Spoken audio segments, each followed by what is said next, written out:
Պարոն Գրիգորյան, ամփոփելով 2025 թվականը, ինչպիսի տարի էր այն։ Խնդրեմ նշեք ամենակարևոր ձեռքբերումները եւ ամենակարևոր բացթողումները։ Տեսեք, իրականում 2025 թվականը հայ ազգի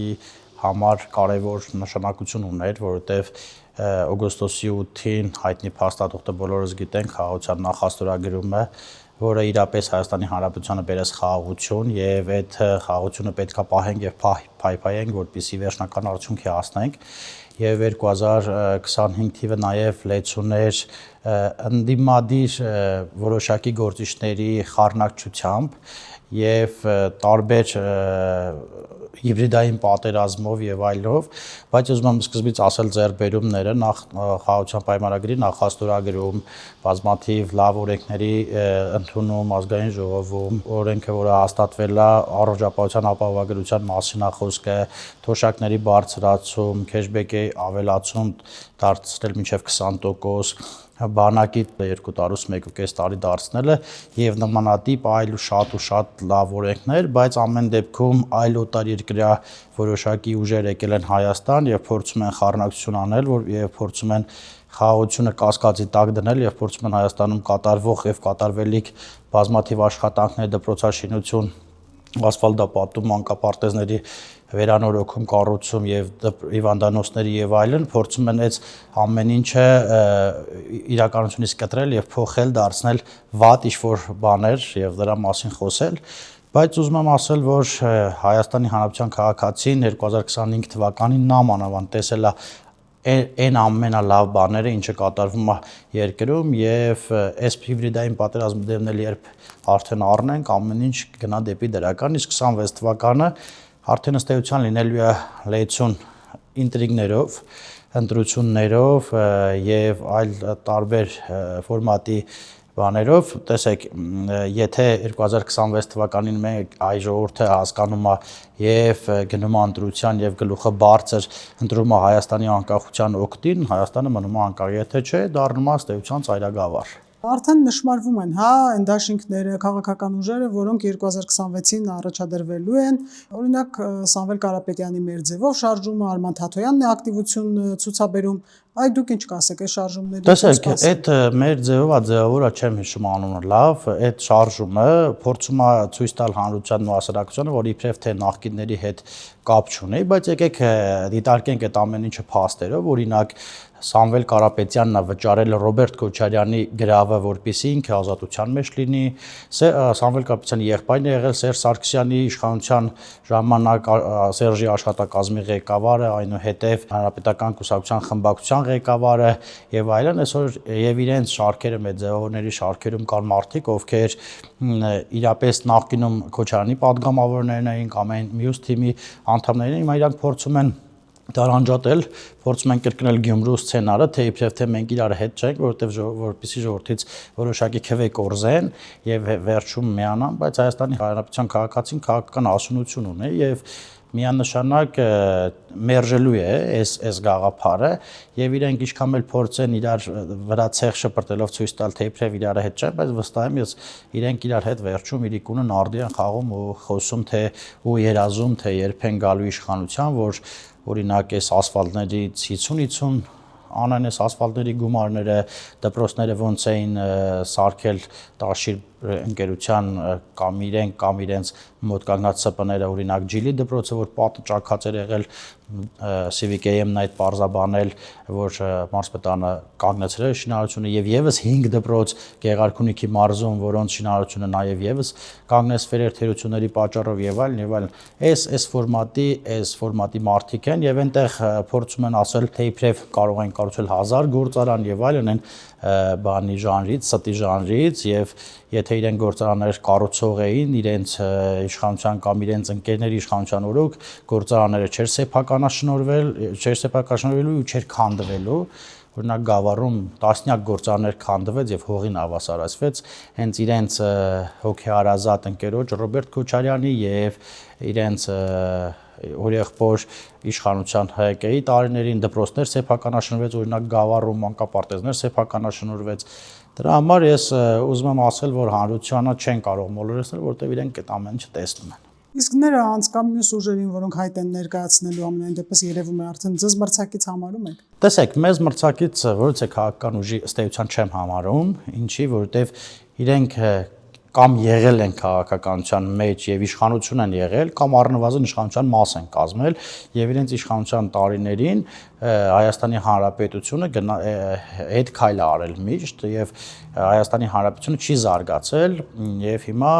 օրինակ Սերժը ասում էր ինչի 20 երեխայի համար $2 միլիոն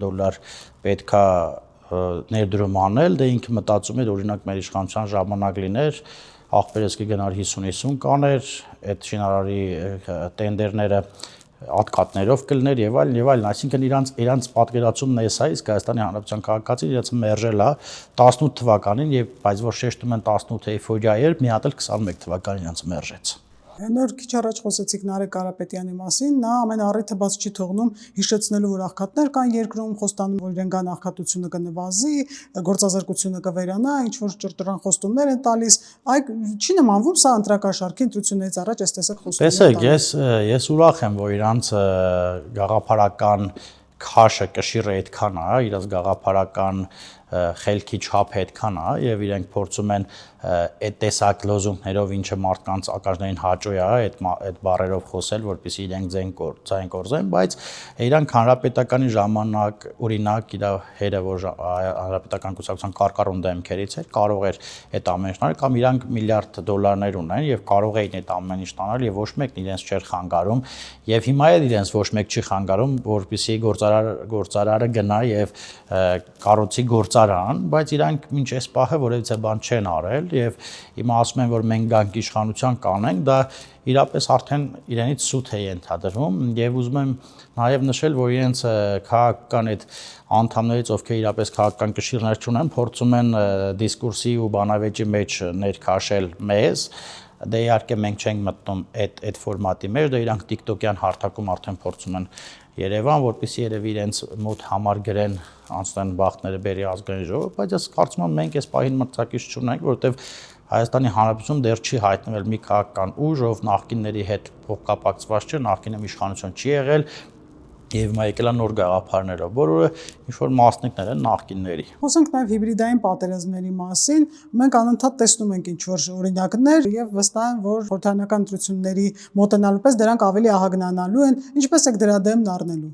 Տեսեք, մենք օգնություն ենք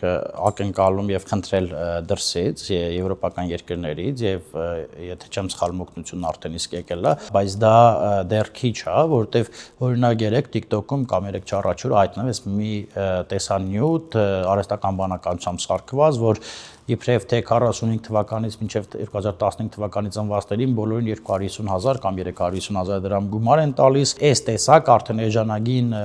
բաներ է մտնում հիբրիդային պատերազմի ֆորմին եւ այս հիբրիդային պատերազմը, որ նայում ես այլ երկրներում եւ այլ երկրի գործընկերների հետ ես խոսում, տարբեր երկրների, նրանք դեռ այս ֆորմատի չի եղել հիբրիդային պատերազմ, որ ներքաշվի նաև նրա մեջ ռուսական KGB-ի գործակալներ, ովքեր իրենց քահանա կամ սրբազան են համարում, չի ներքաշվել այսքան սուտ ու կեղծիք, որը կարելի է համացանցով տարածել, այդքան fake սայթեր եւ այլն Օրինակ ես մի դրվագ եմ ուզում ասել այս մասով, մեկը վատ մեկնաբանություն էր գրել ու ես իրեն հանդիպեցի պատահաբար փողոցում ու հարցրեցի ուղղակի